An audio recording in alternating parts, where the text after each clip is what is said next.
Hindi may kakaila at talaga namang nararanasan natin ang pabago-bago ng panahon sa kasalukuyan. Mainit, tirik ang araw, umuulan at sunod-sunod ang pagbagyo. Pero sa kabila nito, may nananatili at hindi natitinag. Sila ang mga delivery drivers. Halika at alamin natin kung ano ang epekto ng pabago-bagong klima sa kanila. Sa init na panahon, syempre, natural na yung minsan sobrang init, hirap na hirap kang lumabas. Kumbaga parang nahihilo, ganun.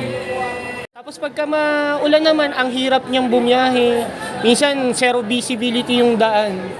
Tapos, syempre, prone kami sa sakit. Kasi pagka minsan may araw na mainit sa umaga, biglang ulan sa hapon. Pa nga kaming mga kasama na ang nangyari na may na-heat stroke. May mga talagang hindi na lang nakagalaw habang bumabiyahe.